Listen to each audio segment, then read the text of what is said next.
Araw mga kapatid, ayan no, update tayo dito sa may Roxas, dugtong po no ng Roxas Rotonda dito sa may pangalan dito, ayan.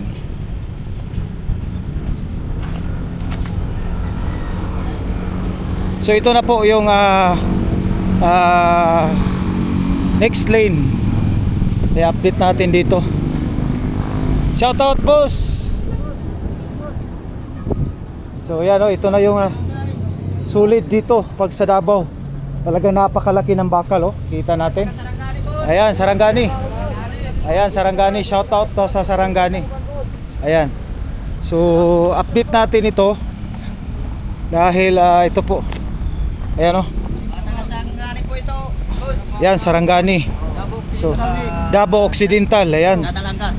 Okay. Namin bakal. Okay. So kami dito sa Davao yun ang gawain namin dito. oh, so dapat ito yung gayahin no. Napakalaki ng bakal, napakatibay, solid pag Davao City. Trabaho namin. Ayan. Lima ka po. Oh. So sana siya boss, ano? Retaining wall. Okay, so sumpayan pa na siya, dugtungan pa. So buhos gyud siya. So kani siya boss, unsay tawag ani?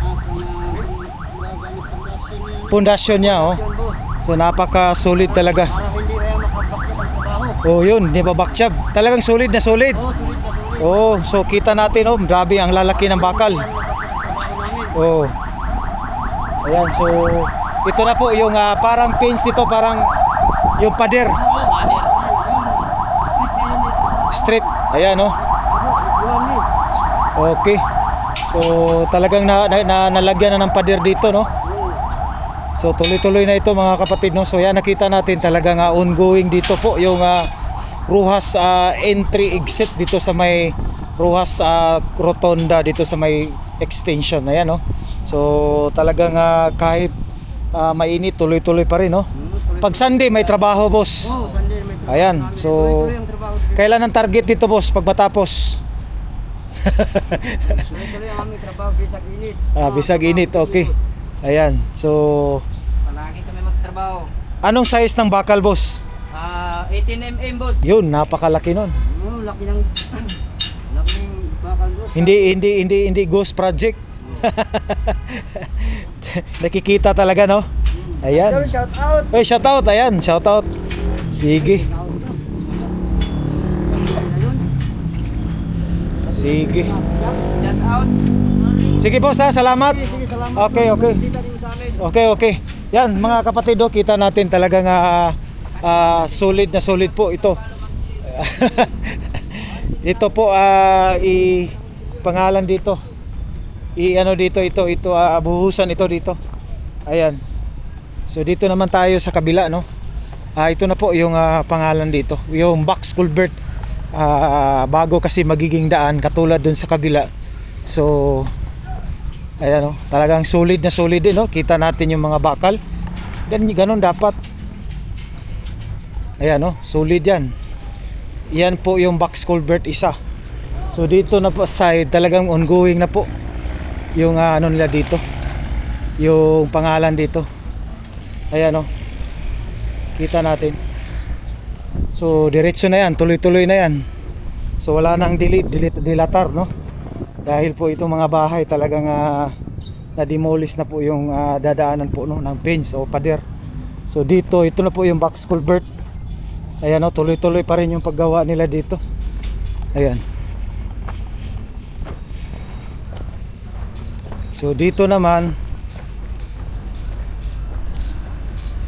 ito talagang ready na yan no. So update natin ito mga kapatid no. Kaya pinasok natin dito. Dati kasi nag-ano lang tayo, nag-motor ride. So another box culvert 1, number 2. So yung number 1 sinit up pa na nila ng bakal. Pagkatapos nun, buhos na yan. Ayan o.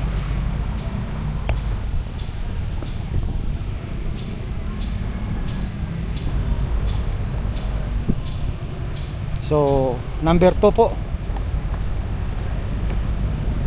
Ayan o, may kumukuha ng bakal. So ito po number 3.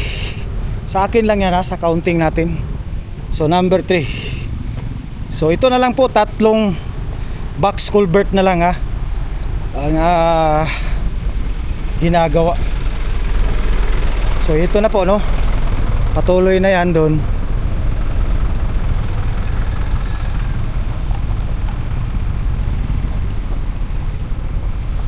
So ayan, no.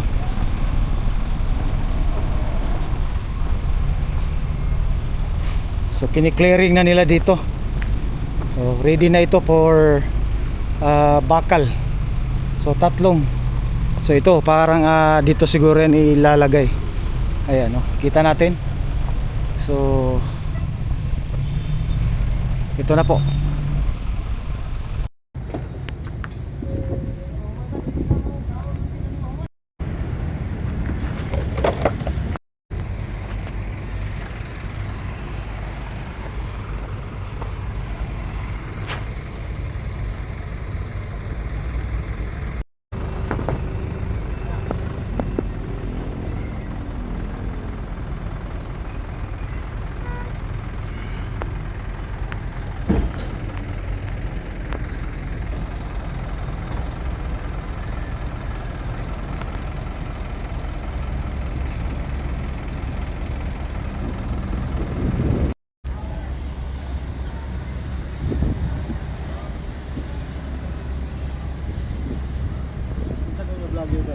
Sir, sa kwan sir, mga project sir. Davao sir, Davao. So yan mga kapatid, yan nakita natin. Itong manhole pala nila dati ay kaya pa mataas yan pala mga kapatid. Kung natuloy po yung yung parang underpass o flyover, so ngayon parang hindi na natuloy at saka hindi pa rin madaanan ito kung tinuloy nila yon, no. So yeah, kaya pala yun yung ganun kataas kataas yung manhole. So ngayon baka ano na lang nila yan, no? Baka ano bang diyan putulin. So yan, napakataas ng manhole nila. So preparation pala yan, no? Sa akin lang pagkakaalam para dun sa nagiging sana yung kasi yung may kalsada diyan na existing So ngayon talagang nakundim na yon. So yung mga tao diyan may nagbabantay din diyan, no? Para yung mga bata nag-aaral para iwas po sa mga po yan, no? So may kalsada dyan sa may backhoe, tuloy-tuloy yan doon, no? So ito so in-update natin talaga ito dito. So yun po mga kapatid, kita natin, no, talagang talagang tuloy-tuloy. So itong pader, nakita natin yung fence, sulit talaga sa pundasyon at saka yung parang yata yung taas ng ayan, yung taas ng fence is nasa I think ayan, no, ito na po. So yan, maraming mga bahay talagang natipyasan dito. So ito na po yung nila, nasa po 2 meters yung taas. So baka kasi kung ganun lang kataas mga kapatid, baka yung mga bata tatalon lang dyan. Siguro baka lagyan pa nila yan ng yung GI o cyclone wire. Ayan, so ito po mga kapatid, no. Ayan. So ayan yung bagong manhole nila dito. Ayan. So kasi ito parang yung ating yung una nila na plano, ito yata ito. So ngayon talagang ito na yung pangalan dito. So baka dudugtungan pa nila ito dito. So ito na po yung manhole nila. Ayan, solid.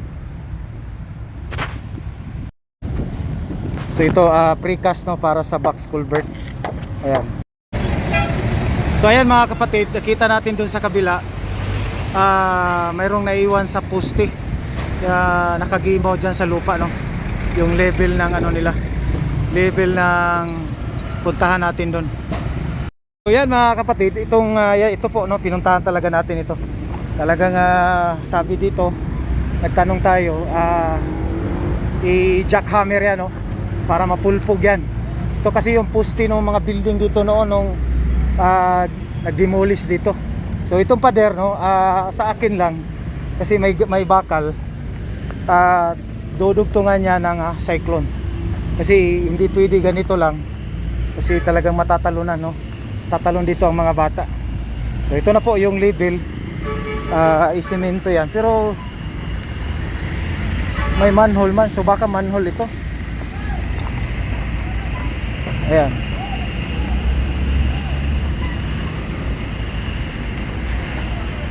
So ito na po yung level sa ano nila pagpatag.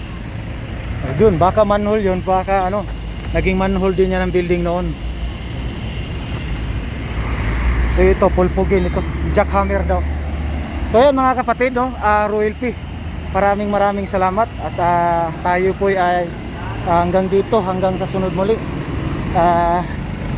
Ano na po tayo? Hanggang sa sunod muli, no? Maraming salamat. God bless you all as you watch. Hanggang dito na lang tayo, hanggang sunod muli, no? Hanggang sa ating pag-update dito.